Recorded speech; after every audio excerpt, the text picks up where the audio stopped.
Well, the votes are in on that white calf muscle deficiency issue. A lot of them, as you can see. Let's face it, you can't judge the athletic ability of a calf muscle by just looking at it.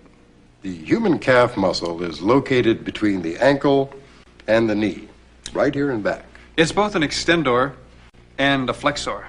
And furthermore, its strength can best be judged in exercises like jumping. I am not here to humiliate myself.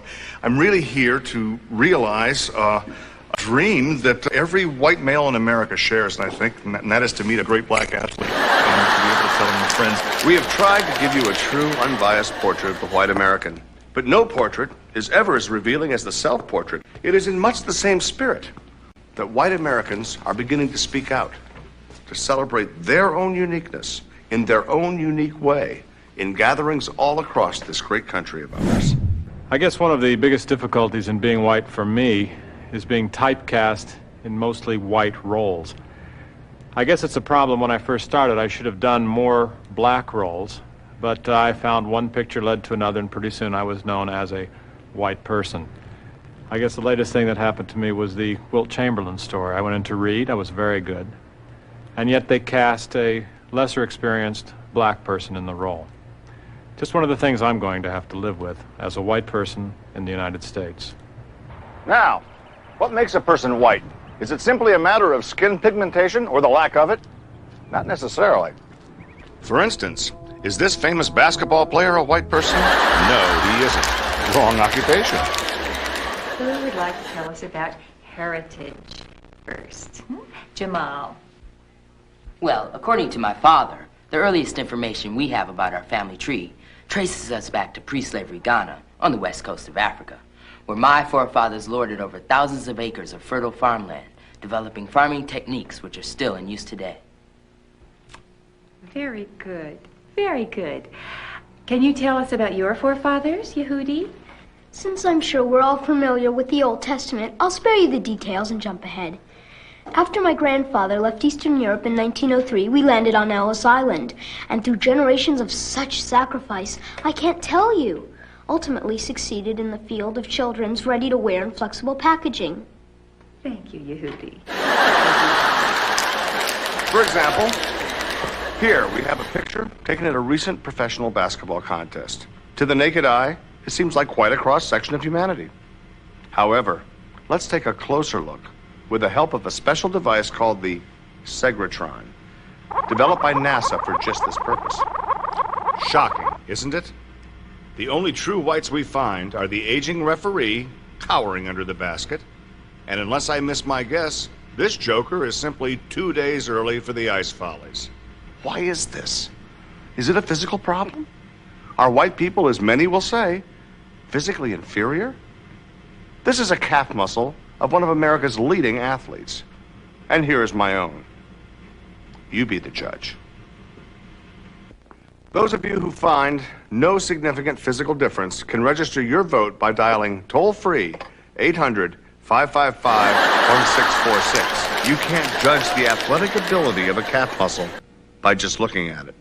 The human calf muscle is located between the ankle and the knee, right here in back. It's both an extendor and a flexor.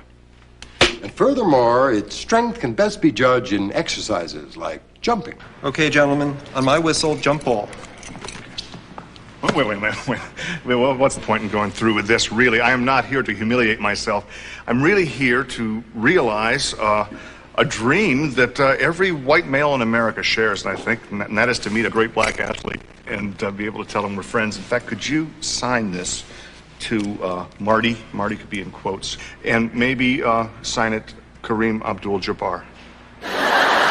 Sure. Men, they expect this, they get it from their mothers, and they expect it from us.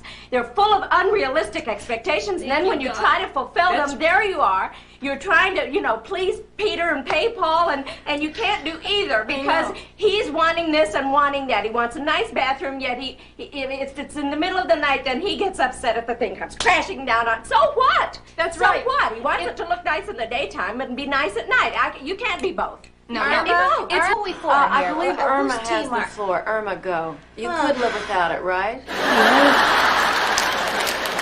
A happy little fella, isn't he? But you're saying, what's the point?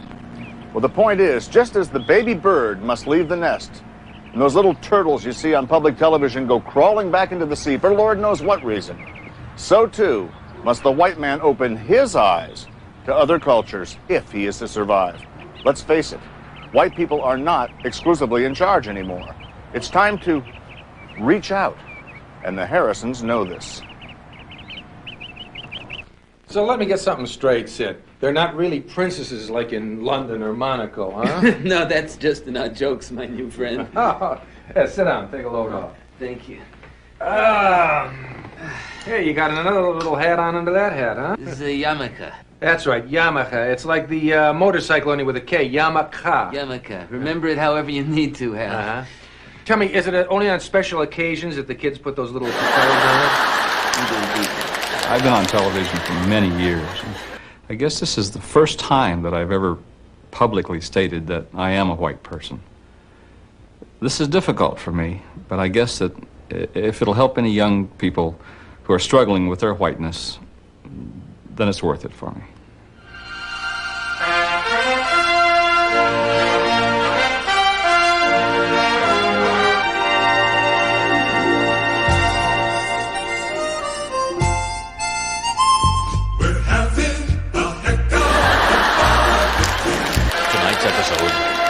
Part 1, In Search of. As you can see from this display, white Americans run the proverbial gamut from the very rich and embarrassing to the very poor and embarrassing.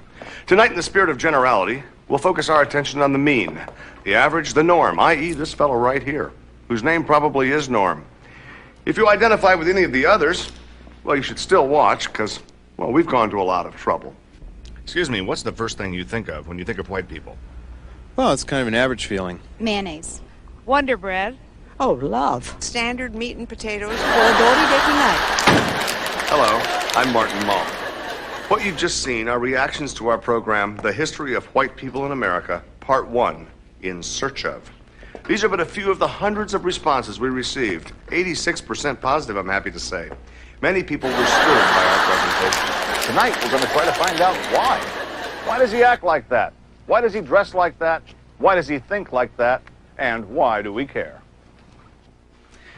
We're here in the home of Hal and Joyce Harrison, the white family we targeted for investigation in our last program.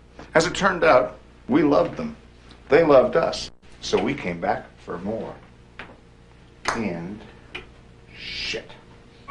For Hal Harrison here, I think being filmed for our show and discovering his whiteness in the process was a real eye-opener. And yes, we depend too much on dairy products.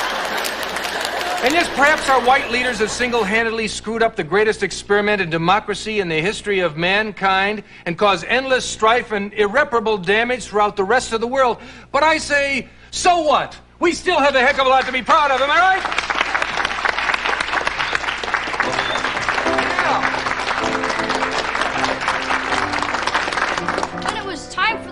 To roll up its sleeves and give Der Fuhrer a licking he'd never forget.